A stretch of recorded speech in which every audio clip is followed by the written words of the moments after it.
Assalamualaikum warahmatullahi wabarakatuh. Perkenalkan, nama saya Sylvia Sinta dengan NPM D1A021119.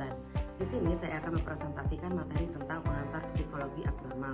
Jadi, psikologi abnormal adalah cabang dari psikologi yang berfokus pada perilaku dan proses mental yang dianggap menyimpang dari norma sosial atau tidak normal.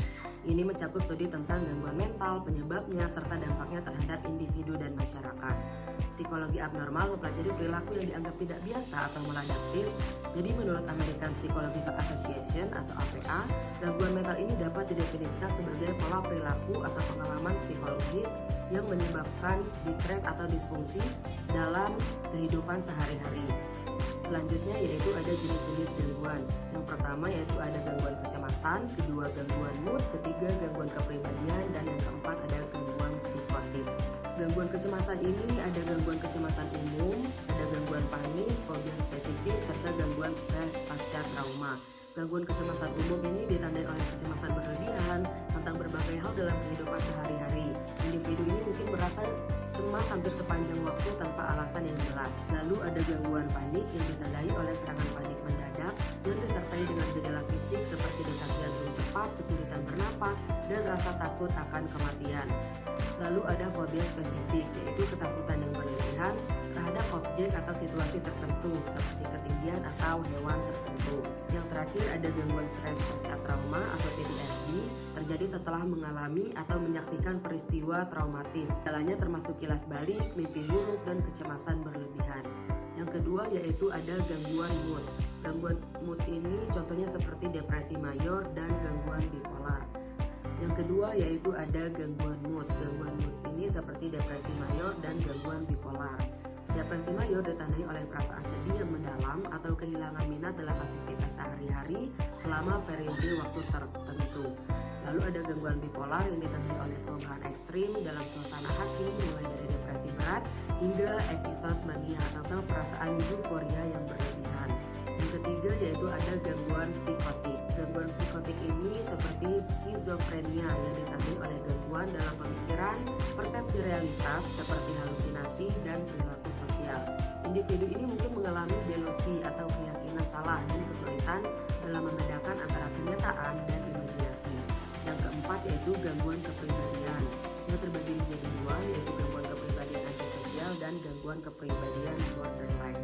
Gangguan kepribadian antisosial ditandai oleh pola perilaku yang mengabaikan hak orang lain dan norma sosial. Lalu gangguan kepribadian borderline ditandai oleh ketidakstabilan emosi, hubungan interpersonal yang tumultuous, dan citra diri yang tidak stabil. Lalu ada penyebab gangguan abnormal. Yang pertama karena faktor biologis, yang kedua ada faktor psikologis, dan ada faktor lingkungan. Jadi faktor biologis itu seperti keturunan, ketidakseimbangan kimia otak, dan kondisi medis. Keturunan di sini misalnya individu dengan riwayat keluarga gangguan bipolar ini lebih mungkin mengalaminya. Lalu ada faktor psikologis seperti trauma. Jadi pengalaman traumatis di masa kanak-kanak atau dewasa itu dapat meningkatkan resiko pengembangan gangguan mental. Lalu konflik emosional. Teori psikoanalitik menekankan bahwa konflik bawah sadar dapat memicu perilaku abnormal. Teori kognitif menunjukkan bahwa pola pikir negatif dapat menyebabkan atau memperburuk kondisi mental. Yang ketiga yaitu faktor lingkungan seperti stresor lingkungan dan budaya. Stresor lingkungan, faktor seperti kemiskinan, tekanan pekerjaan, atau masalah hubungan dapat memicu atau memperburuk gangguan mental. Budaya, persepsi masyarakat tentang kesehatan mental dapat mempengaruhi bagaimana individu mengalami dan mengatasi masalah mereka. Lalu ada teori dan pendekatan. Yang pertama ada teori biologis, yang kedua ada teori psikoanalitik, dan yang ketiga yaitu ada teori kognitif perilaku. Teori biologis menekankan faktor genetik dan neurokimia sebagai penyebab gangguan, sedangkan teori kognitif perilaku menggali konflik bawah sadar sebagai sumber masalah mental.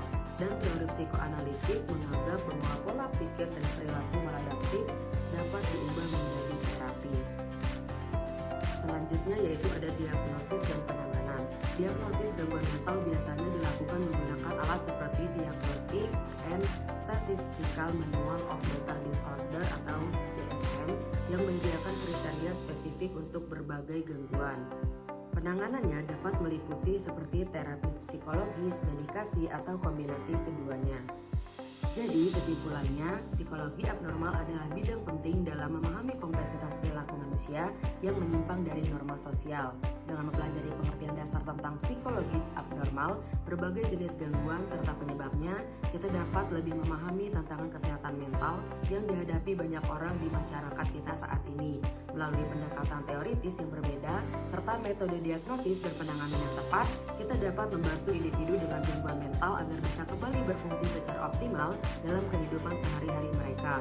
Kesadaran akan isu-isu kesehatan mental juga sangat penting untuk mengurangi stigma sosial sehingga lebih banyak orang merasa nyaman untuk mencari bantuan ketika dibutuhkan. Dengan pemahaman ini, kita tidak hanya bisa membantu diri sendiri, tetapi juga orang lain di sekitar kita dengan cara yang lebih empatik dan informatif terhadap masalah kesehatan mental yang kompleks ini. Itulah tadi presentasi dari saya. Jika ada salah, saya mohon maaf. Kepada Allah saya mohon ampun. Semoga ilmu yang saya sampaikan bermanfaat. Saya akhiri. Wassalamualaikum warahmatullahi wabarakatuh.